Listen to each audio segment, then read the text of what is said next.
यो घटना घट्ने बेला तपाईँ यहीँ हुनुहुन्थ्यो? हजुर म यहीँ थिएँ। कस्तो भयो त्यहाँ? कस्तो तपाईँले जस्तो आफ्नै आँखा अगाडि प्लेन दुर्घटना भएको त्यो दृश्य सबै देख्नुभयो? हजुर म पहिला ड्याङ्ग गरे आवाज आयो। अँ, त्यहाँ कन्टेनरमा जुधेछ प्लेन। अँ, अनि त्यहाँबाट फेरि अर्कोचोटि ड्याङ्ग आवाज आयो, यहाँ भित्तोमा आएर लडेछ। अँ, लडेपछि हामी त गाडी एक्सिडेन्ट भयो भनेर कुदेर आएको गाडीबाट यहीँ छेउबाट लगभग त्यो सुनेको 10 सेकेन्ड बराबर बाहिर निस्किँदाखेरि धुवा उड्यो। अँ, धुवा उडेपछि म यहाँ आर्मीको गेट छ 2 नम्बर गेट भन्ने त्यो छेउमा गएको। त्यतिखेरसम्म कोही मान्छे थिएन। अँ, त्यहाँ जाँदाखेरि फेरि पड्क्यो, म छेउमा आएँ। उम्, छेउमा आएपछि अनि अब प्लेन एक्सिडेन्ट भएछ भनेपछि त्यतिखेर एक दुईवटा मात्र गाडी र एउटा ट्याक्सी मात्रै थियो।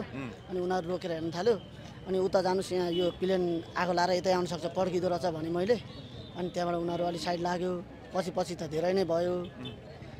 भनेपछि आवाज 2-3 पटक आवाज आयो। हजुर ड्याङ ड्याङ गरेर आयो। सुरुमा ट्याङ्करमा ठोकियो, होइन यो माथि कन्टेनरमा? कन्टेनरमा सुरुमा कन्टेनरमा ठोकियो प्लेन, त्यसपछि कन्टेनरबाट त्यो भित्तामा ठोकियो, हजुर अनि भित्तापछि तल आएर बजारियो। बजारियो।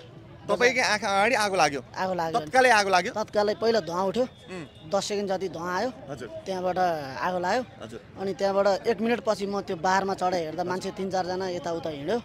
त्यहाँ बाहिर निस्केको मान्छेले हातहरू हल्लायो, तर उद्धार कार्य भएन। अब उनीहरू मऱ्यो कि बाँच्यो त्यो त थाहा तपाईँकै आँखा अगाडि मान्छेहरू जले? जल्यो। तर उनीहरूले बचाउन पनि भनेको थिए, बचाऊ बचाऊ पनि भनेको थिए? अब त्यो त प्लेन एकदम अब डङ डङ गरेर आवाज आइरहेको थियो। बचाउ भनेको सुन्नेन। प्लेनभित्रका मान्छेहरूलाई तपाईँहरूले बाहिरबाट देख्नुभयो? बाहिरबाट प्लेनभित्र होइन, बाहिर पनि मान्छे निस्केको थियो। ए, प्लेन दुर्घटना भइसकेपछि बाहिरसम्म पनि बाहिर मान्छे निक्लेको थिए? मान्छे एउटा मान्छेको लगभग आधी मात्रै टाउको, आधी त्यहाँबाट थिएन। घाँटीदेखि अलिकति थियो, एक भाग मात्रै। अनुहार चाहिँ थिएन। हजुर, एउटा दुईवटा मान्छे सकुशल थियो। अब माथिबाट लगभग यो उद्धार गर्ने कार्य भनेको चाहिँ माथिबाट मात्रै भिरमा भिजाइयो पहिला पानी। अब यहाँ लगभग 500 जना मान्छेले देख्यो होला। भित्तामा चाहिँ पुरै हिउँ परे जस्तो भयो। तर यो प्लेन भएको ठाउँमा कोही पनि आएन। पुलिसहरू नि आउनै सकेन, आर्मी नि आएन, दमकल नि आएन। आधी घन्टा पछाडि आउँदाखेरि अब सबै नै ध्वस्तै भइसक्यो। सबै ध्वस्त भइसकेको थियो? ध्वस्त भइसकेको थियो। आगो लागेको यति नजिक प्लेन दुर्घटना भएको छ, वरिपरि सुरक्षाकर्मीहरू पनि छन्, दमकल पनि नजिकै छ। यति नजिक दुर्घटना भइरहँदा पनि झनै आगो लागेको आधा घन्टापछि बल्ल उद्धार कार्यमा खटिए मान्छेहरू? आधा घन्टा पछाडि।